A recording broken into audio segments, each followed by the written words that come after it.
कल लखीमपुर की जो घटना है उससे पूरा देश आंदोलित है। जो घटना घटी, सब ने मीडिया के माध्यम से देखा कि किस प्रकार से किसानों के साथ बर्बरता की गई, गोलियां चलाई गई, गाड़ियां जलाई गई और गाड़ी चढ़ा दी गई। दरअसल में ये भारतीय जनता पार्टी की सोच रही है। ये सही मायने में कहा जाए तो भारतीय जनता पार्टी अंग्रेज़ों से प्रेरित, उसके प्रेरणा लेकर ही ये राजनीति कर रहे हैं। आपको स्मरण होगा कि 1917 में गांधी जी ठेका खेती के विरोध करने जो चंपारण गए थे। 1919 के जलियांवाला बाग को कोई भूला नहीं। 1921 में शांतिगंज में वहाँ भी अंग्रेज़ों ने गोलियां चलाई थी, जिसका विरोध नेहरू जी करने गए थे रायबरेली। आदरणीय साथियों, ये जो आंदोलन है वो 3 काले कानून जो बनाए गए उसके विरोध में पूरे पंजाब, हरियाणा, उत्तर प्रदेश, राजस्थान, अन्य प्रदेशों में इसका विस्तार हुआ। ये 3 काले कानून के खिलाफ में विभिन्न राज्यों ने विधानसभा में भी प्रस्ताव पारित किया, जिसमें पंजाब, राजस्थान, छत्तीसगढ़, पश्चिम बंगाल और तमिलनाडु जैसे राज्यों में इसके खिलाफ में प्रस्ताव पारित किए गए। लेकिन इनकी हठधर्मिता आपने देखा कि किस प्रकार से ये बात कर रहे हैं। खासकर खट्टर साहब की बात, उन्होंने कहा कि किसान आंदोलनकारियों को लाठी भांजो, जेल जाओ, बड़े नेता बन जाओ। लखीमपुर में जो केंद्रीय गृह राज्य मंत्री हैं, उन्होंने कहा सुधर जाओ नहीं तो हम सुधार देंगे। फिर आप भारतीय जनता पार्टी के जो ऑफिशियल पोस्ट है उसमें हमारे जो किसान नेता हैं राकेश टिकैत जी, उसको किस प्रकार के किस भाषा से का प्रयोग किया गया सभी जानते हैं। और लखीमपुर की घटना से ये बात तय हो गया है कि भारतीय जनता पार्टी को किसान बिल्कुल पसंद नहीं है।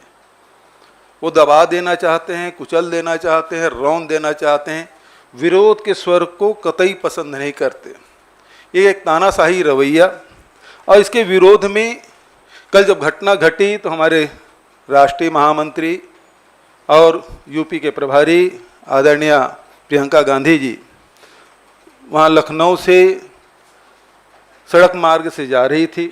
सीतापुर में उसे रोका गया, बिना वारंट के रोका गया और उसे वहाँ डिटेन किया गया और उनके साथ दुर्व्यवहार भी किया गया। उसी प्रकार से जब ये घटना घटी तो मुझे भी, क्योंकि ऑब्जर्वर हूँ, मुझे आईसीसी से निर्देश हुआ कि मैं उत्तर प्रदेश जाऊँ और वहाँ लखनऊ के लिए मैंने जाने की व्यवस्था की, तो मुझे भी लखनऊ उतरने नहीं दिया गया। सारे विपक्षी नेताओं को या तो गिरफ्तार कर लिया गया है या घर में नज़रबंद कर लिया गया। हर किसी को लखीमपुर जाने से रोका जा रहा है। सवाल ये उठता है, क्या उत्तर प्रदेश में आम नागरिक के अधिकार छीन लिए गए हैं?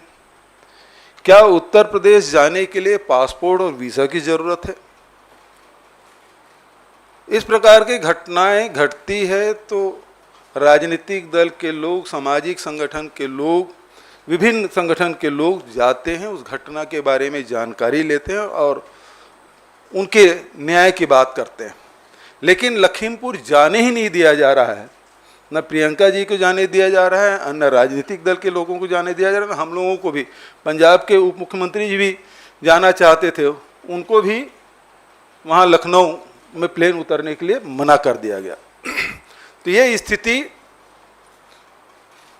ये बताता है कि किसानों के खिलाफ किस कदर भारतीय जनता पार्टी किसानों के खिलाफ है और वो किसी भी विरोध को बर्दाश्त नहीं करना चाहते। ये अंग्रेज़ों के रास्ते पे चलने वाले लोग अब कृषि कानून में जो लाए हैं वो पूरे ठेके में देकर पूरे हिंदुस्तान के किसानों को वो लूटना चाहते हैं और उसे दबाने के लिए किसी स्तर पे जा सकते हैं, जिसका एक उदाहरण लखीमपुर का है। और हमारी मांग है कि सबसे पहले जो गृह मंत्री है उसे बर्खास्त किया जाए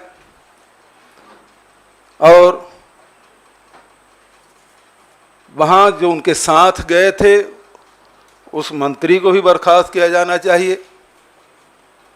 जो लोग आंदोलन कर रहे थे और उन्हें कुचलने की जो कोशिश की गई, उन सब की गिरफ्तारी होना चाहिए, क्योंकि ये साधारण घटना नहीं है बल्कि ये सीधा सीधा हत्या है और उस अपराध में, उस धारा में अपराध पंजीबद्ध करके कार्रवाई किया जाना चाहिए।